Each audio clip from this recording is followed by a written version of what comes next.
Hello everyone and welcome back to Sudden Wealth. I hope you guys are doing very well. If you do enjoy the content, please consider dropping that like and subscribe. So, a couple of notes here.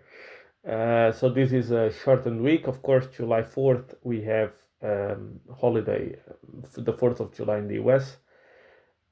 Job data didn't come that great this morning, ADP, although tomorrow's non-farm payrolls is the ones that matter the most. A weaker job market probably factors in rate cuts. At the end of the day, we're all driven by liquidity. That's what matters the most. And the US money supply just went up to a record high, and pretty much the global M2 is at record highs. And that is crucial. One of the reasons that's happening is because the dollar is weaker versus other currencies. So I thought I would spend 30 seconds on the dollar here. When you look at the DXY, DXY, you're looking at the dollar relative to other currencies. Now, why is a weaker dollar so good, you ask? Because the majority of the debt owned by foreign countries is in dollars. So most countries have their own local debt. Think about in the UK, you have pound debt. In Japan, you have Japanese yen debt. In China, you have Chinese yuan denominated debt. And then the number two in their debt for corporations over there, for financial institutions over there, is the US dollar. So if the dollar gets stronger versus your local currency, what do local countries have access to? Their own local currency. Can they create dollars? No. The dollars are an exclusive property, if you want to call it that way. The creation of it is exclusive to the US. So if the dollar gets stronger, but they have the dollar denominated debt, they need to convert more of their currency into dollars in order to repay their dollar obligations. Now, but if they are spending more money converting from euro to dollar, for example, then they have less money for their own banking activities and financial activities. That's why the global liquidity dries up, because more currency is being spent on the conversion.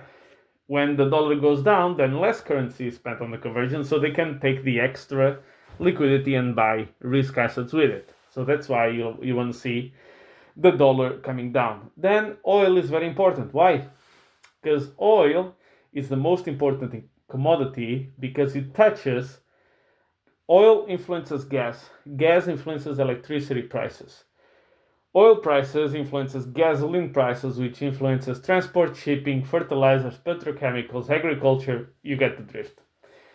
So the more money you're spending on those things, the less money you have, guess what, to buy risk assets. So oil prices coming down, also good for liquidity. And then the number three is the yields. The more money you're paying in interest, or the more return you can get in risk-free assets, then the less incentive you have to go down the risk curve. Simple? Simple. Now, let's talk about the tax bill. Look, it's 1,000 pages. I haven't read it. Is it filled with pork, with the stupid shit? I zero doubt in my mind that yes. Question is it going to be good or bad for the average person? If you are pro-Trump, it's going to be the best thing ever seen. If you are anti-Trump, which is like 90% of the media, then it's going to be the worst thing since the plague. And you're doing all wrong, it's all evil, it's terrible, there's nothing good there, there's not even one single paragraph that is good, and on the other side, there's not a single paragraph that is bad. What's going to decide is the money flows. Where is the money going to flow? That will tell you what you're looking for. If the Russell starts to do very, very well, then the market is very convinced that it's going to be good for small businesses. Because you see, I can write something in a piece of paper saying that whatever Trump did was magnificent. And I can write in a piece of paper saying that economic experts believe that this is the worst thing since whatever, right? Writing is very cheap. See, look, you take a pen like this, and you look how easy it is. Costs me nothing to do, right? And I'm going to get an audience because if I write something positive, the Trump fans will read my stuff. If I write something negative, the Trump haters will read my stuff. So it's a win-win. The markets are a better decider because they place the money. Real hard money. Conviction, not just talking about it.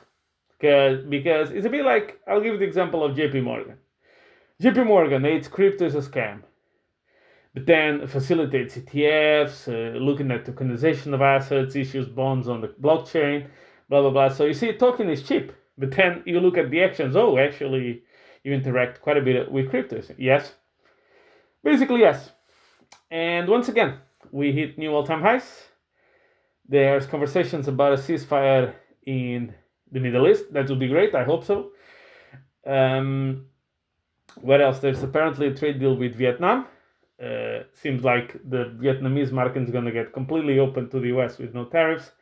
And the US is going to put in 20% tariffs in most goods and 40% in transshipping. That's basically one country is trying to sell to the US, but they go through Vietnam. So that process then, when it goes to the US, is going to get a 40% tariff. A lot of economists and the financial experts, right, predicting that this is going to go down the drain and inflation is going to go through the roof and all of this. As I've told you repeatedly here, fading economists, particularly of the Financial Times, is a very profitable business because they are consistently, if not always, wrong. Quite amazing to see. That's why economists never made any money in the market and will never make any money in the market, and their track record is absolutely terrible. But it's a very good business to be in because you write all these, again, it's very similar to the journalists. You write whatever. You are completely wrong. There is no resemblance to reality in what you wrote down. And then you continue, and next time you write again. And for some for some reason, people listen to you. Great business model. Very easy. Then Bitcoin's very close to new all-time highs. Ethereum has crossed $2,600. Now it's a little bit below at the time of this recording. Once again, why Ethereum is not that up? I've told you before, Bitcoin matches global liquidity very, very well. Ethereum and altcoins need also the business cycle. Business cycle, the ISM ticked up to 49. It's a bit better than expected. We need it above 50, ideally above 52. And then when you see it reaching the 60s, the top is very close and probably a good idea to at least trim some profits out. Now, again, BlackRock didn't show any interest in the Solana ETF, but is buying Ethereum consistently. When you're fading, maybe BlackRock is wrong, but understand who you're fading. You're fading an institution that, if it was a country, it would be the third largest country in terms of economic power in the world. And you're fading the US president. So those are the two people or two institutions you're fading. And it's up to you to think how likely it is that me fading these people is going to be great. Oh, by the way, it's also going to be fading the consensus of influencers out there. So what you're saying is, I think Ethereum will fail, and I think BlackRock will lose all their money, or lose a lot of money. I think the US president will lose a lot of money, and I think all the influencers on YouTube and Twitter will be right. That's your position if you're fading Ethereum. Now, can you be right? Sure. Can I be wrong? Yes. But you have to understand in very clear terms what your bet is. You're betting on YouTube and Twitter crypto community and influencers consensus, plus BlackRock is going to lose a lot of money, plus the US president is going to lose a lot of money. That's what you're betting on. And as long as you are clear on what you're betting on, I have no trouble. I wish you the best of luck. I think Ethereum will still do very well, but maybe I'm wrong, and maybe I'm going to eat some crow at the end of this, very likely. We'd like to see TLT keep moving higher, yields coming lower. That would be great to see. True-flation is now very close to 2% once again. Would like to see also some peacefulness in terms of Twitter fights between President and Elon Musk. That would be appreciated. Not sure if that's going to go like that, but we can give it a shot. About him, by the way, there was this when Elon Musk said, "I vow that you're gonna lose the primaries," blah blah blah. So let me play this out, because unless he's completely thinking that he's gonna win Democrat votes as well, which I don't think so, because he's so universally hated now by them. So this is what you're saying. I don't like government spending. I don't like illegal immigration and importing of voters.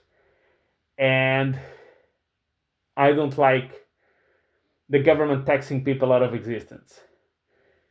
And your solution is to screw the current party, so you get a party that will definitely double the deficits, because the Democratic administrations on average double the deficits of the Republicans. So basically what you're against, you're going to get in double.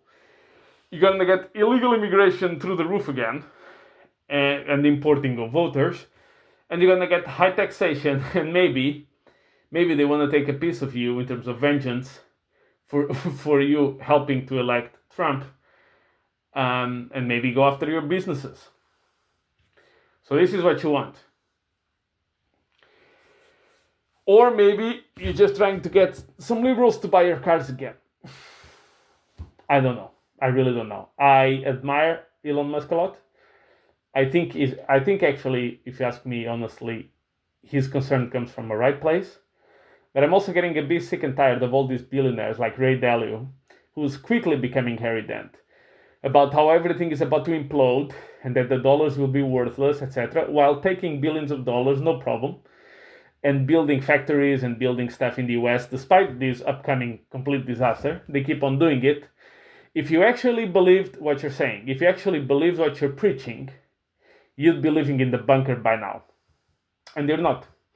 So that tells me that you actually don't believe it. And